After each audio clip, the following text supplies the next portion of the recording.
The air in the congressional hearing room was thick, not just with the usual hum of fluorescent lights and hushed whispers, but with an almost palpable tension, a silent, simmering battle brewing beneath the polished veneer of parliamentary procedure. This was no ordinary session. It was a crucible, a stage meticulously set for a clash that would rip open the carefully constructed facades of power, expose the raw, uncomfortable truths about poverty, and lay bare the cynical machinations of politicians who thrive on division. At the very heart of this impending storm stood Representative Jasmine Crockett, a freshman congresswoman from Texas, her composure a striking, almost defiant contrast to the tempest she was about to unleash. Her eyes, clear and unwavering, scanned the room, absorbing every detail, every subtle shift in body language. Across the aisle, perfectly framed by the cameras, sat Senator J.D. Vance, a figure of polished confidence, his tie meticulously knotted, his hair impeccably parted. He embodied the very essence of the political establishment, an architect of narratives, a master of the soundbite, utterly convinced of his own intellectual superiority. He believed with an almost arrogant certainty that he was merely stepping into a routine political skirmish, a predictable exchange designed for him to score easy, televised points against a newcomer. He was, however, profoundly, spectacularly wrong. What was about to unfold transcended mere debate. It was a masterclass in the art of truth-telling, a brutal, surgical dismantling of hypocrisy that would send shockwaves reverberating far beyond the hallowed marble halls of Washington, D.C. This is not just a story, it is a reckoning. It is the chronicle of how one singular voice, armed not with bluster, but with unassailable facts and the undeniable weight of lived experience, managed to shatter a senator's meticulously constructed facade, forcing an entire nation to confront its deepest, most uncomfortable biases. Prepare yourself, for the truth, in its purest form, is rarely comfortable, often inconvenient, but always unequivocally essential. If you are ready to witness how the game of power is truly played, how narratives are forged and broken, and how a single moment can redefine an entire political landscape, then hit that like button, subscribe to our channel, and join us as we pull back the curtain on this unforgettable, paradigm-shifting confrontation. This is more than news. It is history in the making, and you are about to have a front row seat. To truly grasp the seismic, far-reaching impact of that pivotal day, we must first delve deep into the intricate backstories of its central figures. Jasmine Crockett, a formidable former public defender hailing from the heart of Texas, carried the indelible marks of her past not as a crippling burden, but as an impenetrable shield and a finely honed sword. Her formative years were indelibly shaped by the harsh, unforgiving reality of eviction, a profound trauma that, rather than breaking her spirit, forged an unyielding resolve within her. Her mother, a tireless and unwavering force, toiled relentlessly, cleaning houses by day and meticulously stocking shelves by night, instilling in young Jasmine a profound, visceral understanding of the inherent dignity that can be found even in the most crushing adversity. For Crockett, poverty was never an abstract concept or a statistic. It was the raw, lived experience of countless nights spent sleeping on borrowed couches, of navigating a labyrinthine system seemingly designed to keep marginalized communities perpetually trapped. She ascended to Congress not for personal aggrandizement or political gain, but driven by an unshakable commitment to champion the cause of those who, much like her own family, had been systematically pushed to the very fringes of society. Her calm, incisive, and analytical mind, meticulously honed through years of grueling courtroom battles, was now singularly focused on exposing the deep-seated systemic injustices, particularly within the complex and often cruel realm of housing, where the most vulnerable segments of the population are so often left to fend for themselves, utterly abandoned by the very structures meant to protect them. On the opposing side of this ideological chasm sat Senator J.D. Vance, a figure whose carefully cultivated public persona was meticulously constructed upon a narrative of rugged individualism, unyielding grit, and self-made success. He epitomized the quintessential confident politician, sharp-tongued, quick-witted, and even quicker to unleash a torrent of criticism. His rhetoric, often delivered with a calculated precision, frequently targeted urban centers, cynically portraying them as sprawling hotbeds of violence, mismanagement, and chronic homelessness. A convenient, yet deeply misleading scapegoat for far more complex and deeply entrenched societal issues.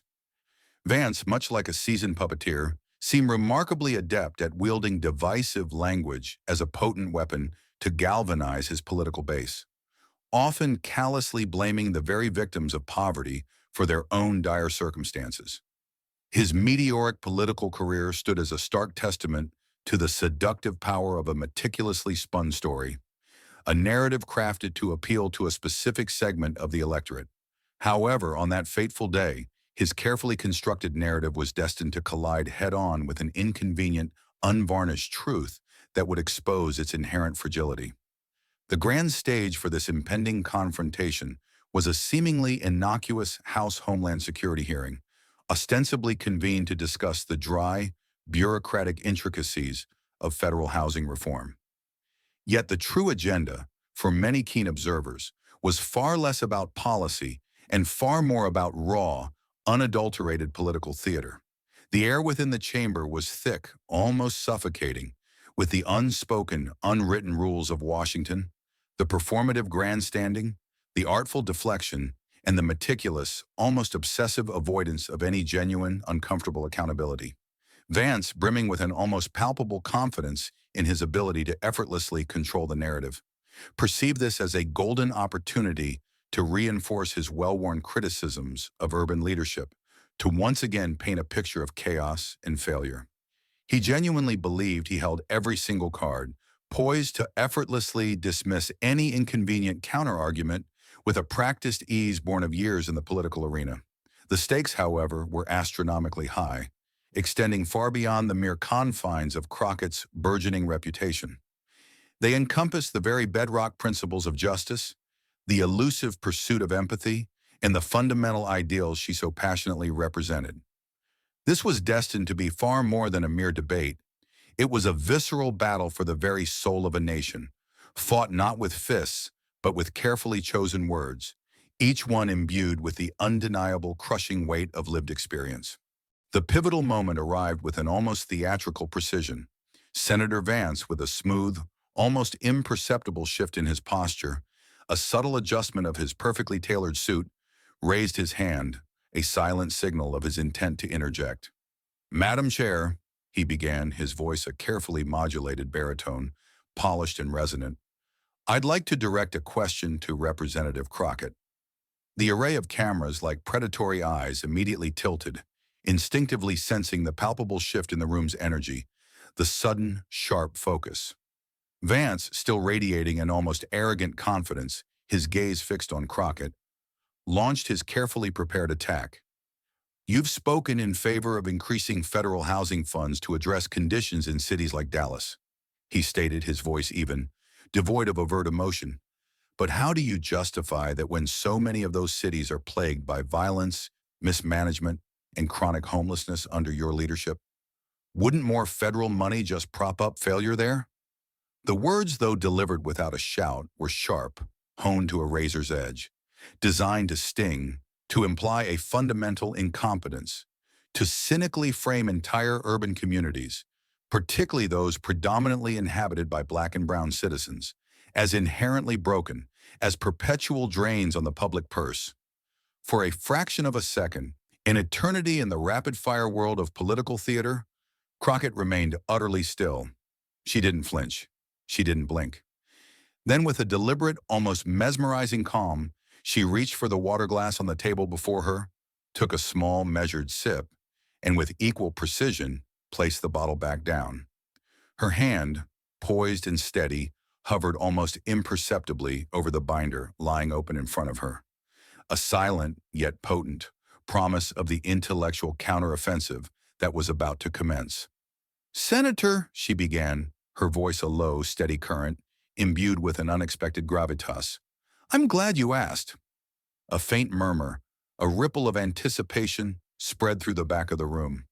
"I represent a district where people work double shifts and still can't afford rent, where schools share roofs with mold and rats, where families are living two to a room, not because they want to, but because they have no choice.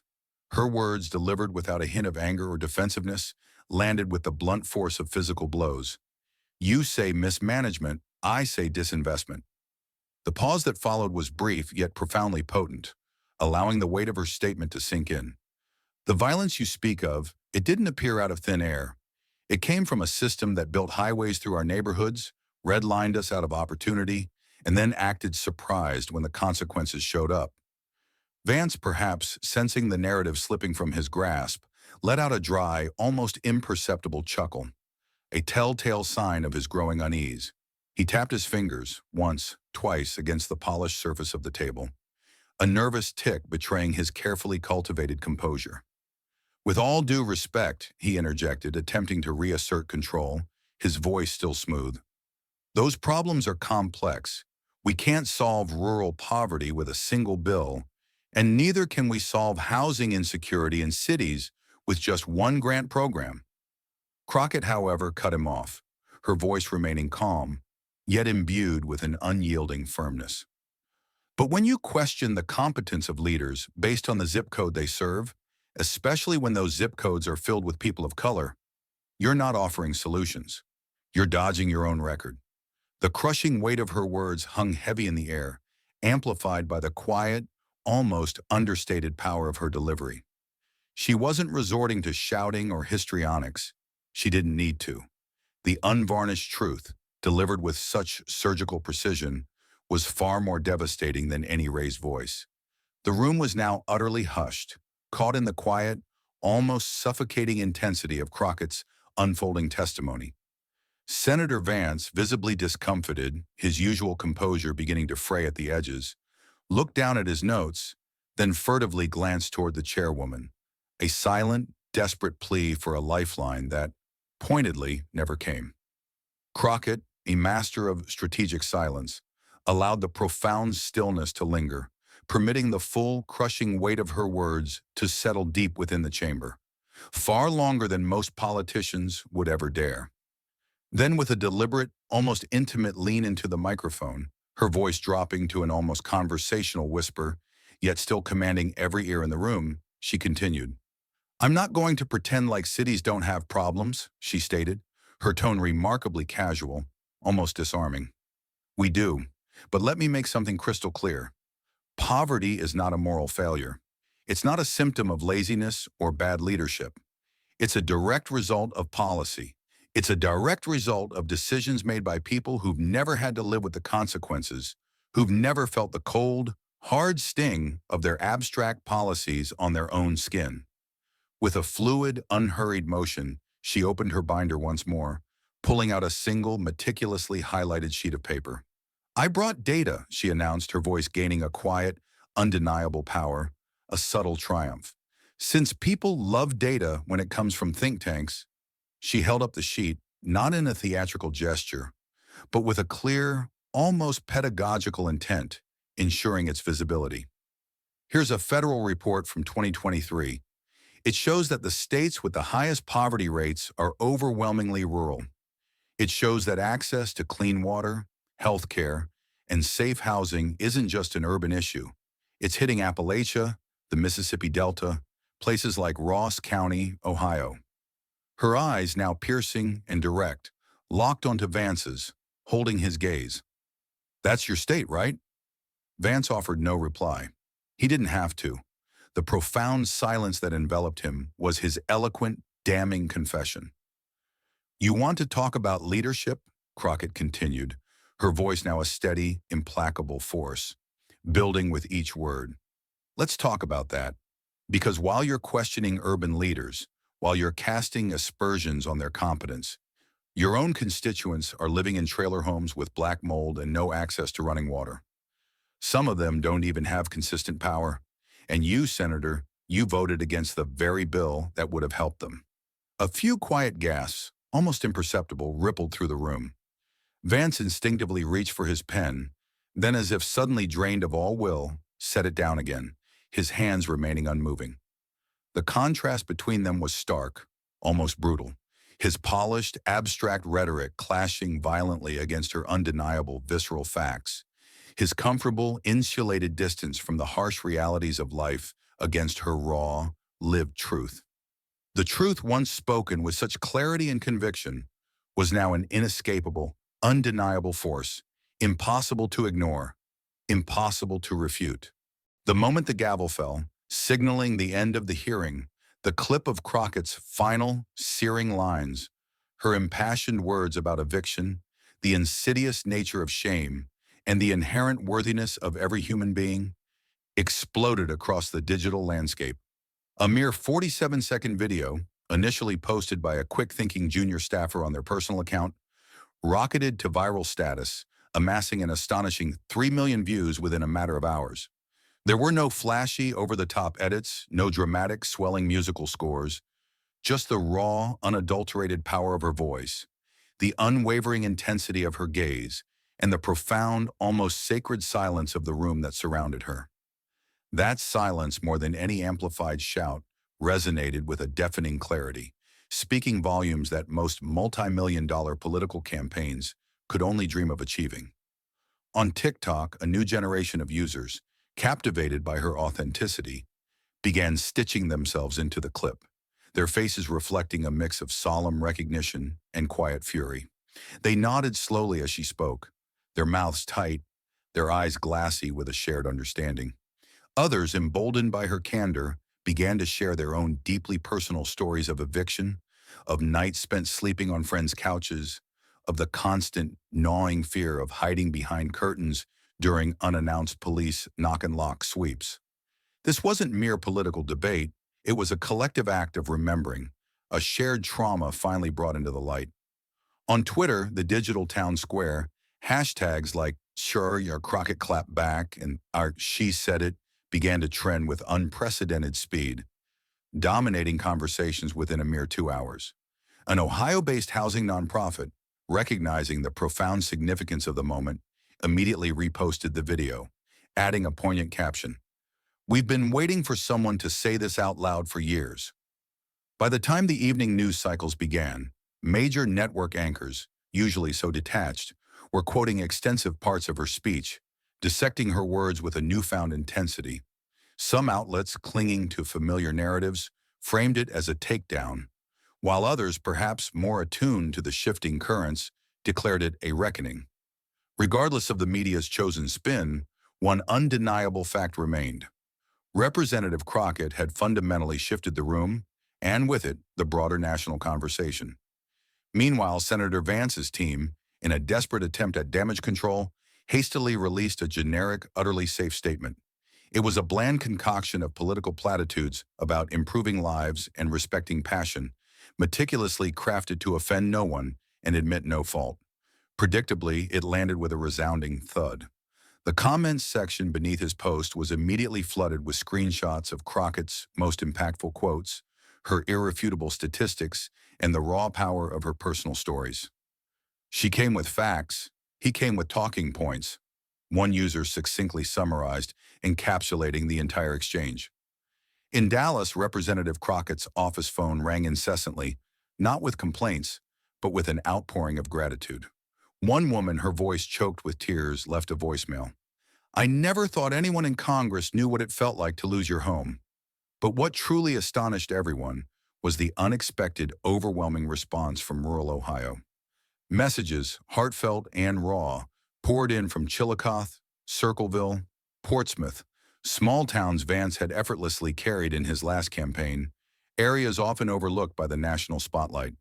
"I don't agree with her politics," wrote a veteran from rural Ohio, his words a testament to the power of shared experience. "But everything she said about housing out here was true. We've been forgotten." Crockett, seated amidst the organized chaos of her narrow Dallas office, surrounded by printouts of viral tweets and stacks of handwritten letters, did not smile. "This isn't a win," she told her staff, her voice quiet, yet firm. "It's a reminder. A stark, undeniable reminder that their stories mattered, that their pain was seen, and that the fabricated divisions between urban and rural, black and white, were nothing more than cynical political constructs. The viral video and the raw emotion it unleashed served as a powerful collective reminder to a nation that poverty, in its brutal reality, cares nothing for zip codes or skin color. It simply hits indiscriminately and mercilessly. The hearing, in its raw, unscripted authenticity, may not have miraculously transformed the entire system overnight, but it undeniably ignited a potent spark, a flicker of hope in the hearts of millions. It served as a resounding public declaration that their stories held immense weight, that their struggles were seen, and that their voices, long silenced, finally had an advocate. Representative Crockett's unwavering courage to articulate her truth, to unflinchingly expose the insidious, deeply ingrained biases woven into the very fabric of political narratives, resonated with a profound, almost spiritual depth across the nation. She laid bare the uncomfortable reality. The fight over housing is not merely a dry, bureaucratic budget issue. It is a powerful, unforgiving mirror, forcing an entire society to confront its conscience, to decide what, and, more importantly, who, it truly deems worthy of saving. It is deceptively easy to pontificate from behind polished microphones, to hurl abstract statistics back and forth, to glibly preach about personal responsibility, or the virtue of pulling oneself up by their bootstraps, when the conversation remains safely abstract, detached from the raw human cost. However, what Representative Crockett achieved that day was to strip away that comfortable abstraction, to make the conversation viscerally, undeniably personal. She did so not just through the raw vulnerability of her own story, but by weaving it seamlessly into the tapestry of everyone else's, forcing a collective recognition. She unveiled the uncomfortable, yet undeniable truth that this country, in its systemic operations, often treats human suffering with a stark, appalling inequality. A working-class white man struggling in rural Ohio is often labeled forgotten, evoking a certain kind of pity, a call for systemic intervention. Yet a working-class black woman facing identical struggles in South Dallas is, far too often, dismissed as a failure, implicitly blamed for her own plight. One is pitied, the other is blamed. This is not merely a difference in policy, it is a deeply entrenched, pervasive bias, and it seeps into every single funding decision, every meticulously crafted zoning law, every sensationalized headline about who deserves help and who has wasted it. Crockett's powerful message was never about asserting that urban struggle inherently deserved more sympathy than rural hardship. On the contrary, her core argument was that both, all forms of poverty, regardless of geography or race, demand and deserve immediate, unwavering attention, robust investment, and above all, an inherent dignity. Crucially, she argued that these struggles should never, under any circumstances, be cynically weaponized against each other for cheap political gain. Yet in her raw honesty, she also exposed a rarely admitted truth. A significant number of lawmakers, entrenched in their power, actively depend on these very divisions. They understand implicitly that if the impoverished residents of rural Ohio were to suddenly recognize their shared humanity in common struggle with the impoverished residents of South Dallas, the entire political game, built on manufactured animosity, would irrevocably change. Suddenly, the questions posed to those in power would become far more incisive, far more uncomfortable. Suddenly, the people at the very bottom of the economic ladder would begin to ask the same fundamental questions, demanding real, tangible answers. And when that collective demand rises, someone's precarious grip on power inevitably loosens.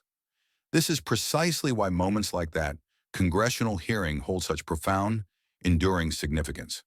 Not merely because they achieve fleeting viral fame, but because they possess the rare power to pull back the curtain, to expose the raw machinery of power. They reveal with brutal clarity who among the political elite is truly willing to speak truth to power when it is inconvenient, who is genuinely ready to embrace discomfort for the sake of justice, and who ultimately is willing to prioritize unvarnished truth above carefully curated optics. If you want to be part of those who don't bow down to manufactured narratives and actively fight for what's genuinely right, then like this video, subscribe to our channel, and share this message far and wide.